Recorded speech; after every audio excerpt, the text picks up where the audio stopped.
오늘은 외부와 내부의 합일 상태에 대해서 말씀을 드리려고 합니다. 이건 말을 바꾸면 외부라고 하는 건 세계고요. 내부라는 것은 나 자신이죠.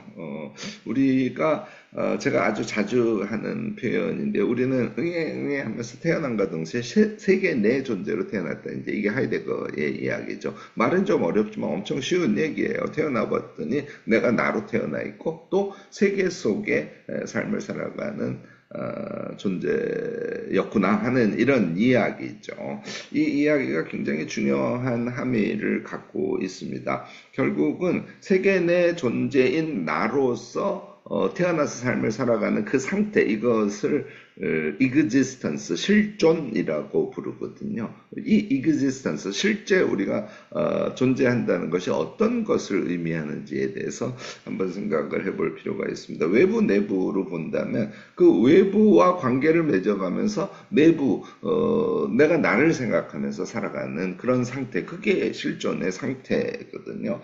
얘를 조금 더 정교하게 바라본다면 이런 거예요. 우리가 삶을 살아간다는 건 사실은 세계와 관계를 맺어가는, 다시 말해서 노동, 일을 하면서 삶을 살아가는 것. 이 일을 하는 이 상태, 이것이 실존의 상태라는 겁니다. 이 일의 상태는 사실 인간과 관계를 맺어가는 것을 포함하는 얘기예요. 조금 더 나누자면 내가 나를 생각하는 상태, 내부만 바라보는 상태죠. 그리고 일을 하는 상태, 세계와 관계를 맺어가는 상태, 또 사람들과 관계를 맺어가는 상태. 이 상태가 우리가 흔히 이야기하는 existence, 실존의 상태다라고 여러분들이 생각하셔도 틀리지 않을 겁니다.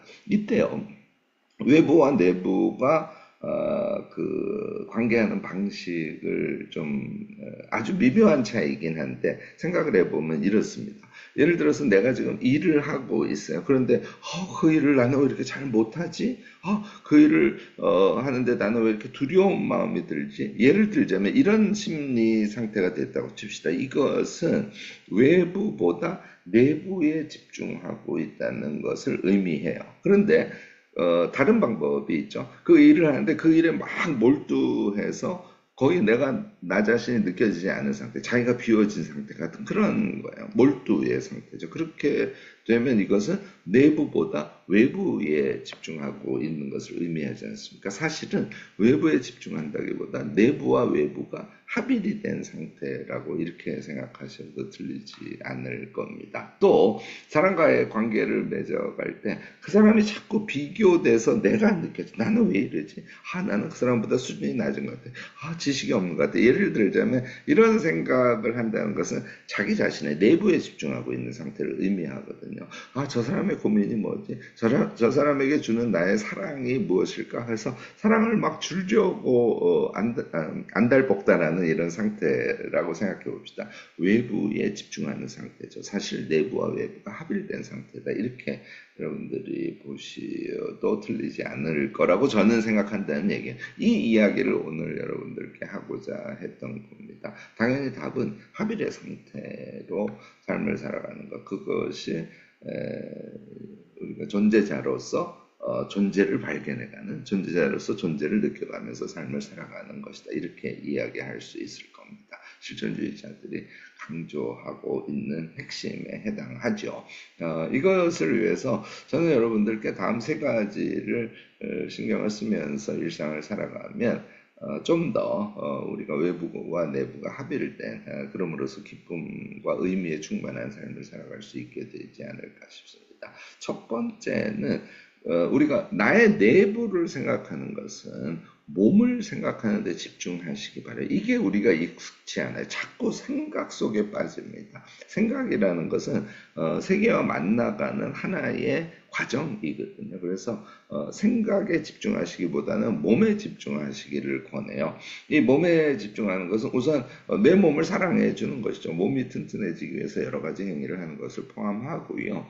특히 이 부분과 관련해서는 저는 김조한 교수의 아주 중요한 기여라고 생각하는데 우리가 오감이 있을 뿐만 아니라 육감, 칠감이 있다는 것을 일깨워줬다는 거 아닙니까?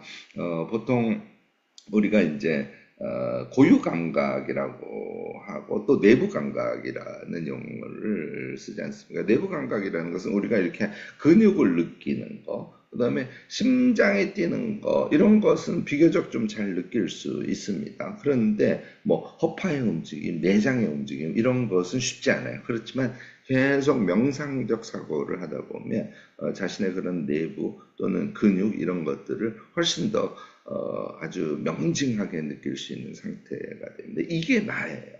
그래서 이게 아주 중요하고요. 그 다음에 고유 감각은 보통 예를 들어서 이렇게 손을 이렇게 뒤로 하면 내 주먹이 지금 머리 뒤에 있네 하는 느낌. 요것이 이제 고유 감각인데 고유 감각이 더 발달되고 발달되면 결국은 내가 지금 여기에 존재한다는 그런 감각을 계속 느낄 수 있다는 걸 의미합니다. 그래서 우리가 몸을 항상 생각하면서 몸을 위하기도 하고 또 몸으로 존재하는 나를 확실하게 느낌을 갖고 삶을 살아갈 수 있게 되는 것이죠. 이게 아주 중요하다고 저는 생각하고요. 이것의 중요성을 얘기한 현대 철학자 메를로 퐁티 몸의 철학자라고 얘기하죠. 제가 자꾸 강조하는 이유가 그런 데 있습니다.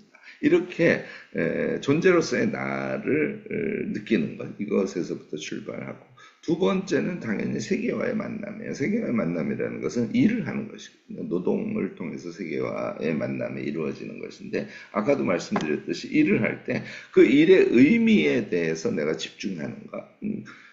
사실 분업화된 사회에 살기 때문에 쉽지가 않습니다. 그런데 분업화된 것이 다 모이면 이런 의미 있는 상품을 만들어서 세상 사람들에게 유의미한 행위를 내가 하고 있어. 나는 그것의 일부를 하고 있지만 그것이 의미로워 하는 것을 자각하는 것이 아주 중요한 출발입니다. 이것에서 출발해서 거기에 몰두해서 일을 하는 상태. 결국은 아까 얘기한 내부와 외부가 합일된 상태를 반복적으로 느끼면서 삶을 살아가는데 이게 우리 삶의 의미이자 재미일 수 있다는 것을 잊지 않았으면 합니다. 세 번째가 관계인데요. 관계도 마찬가지로 내가 누구지 하고 정신적으로 생각의 차원에서 자꾸 자기를 되돌아보는데 집중하시기보다는 관계 그 자체, 사랑의 실천이죠. 타인의 생각을 내 안으로 받아들이고 그래서 환대의 실천으로서의 관계를 이제 살아가는 그런 태도인데요. 이렇게 집중을 하게 되면 결국은 자기가 비워지는 외부와 내부가 합일되는 것을 또 한편으로 느낄 수 있게 된다는 것이죠.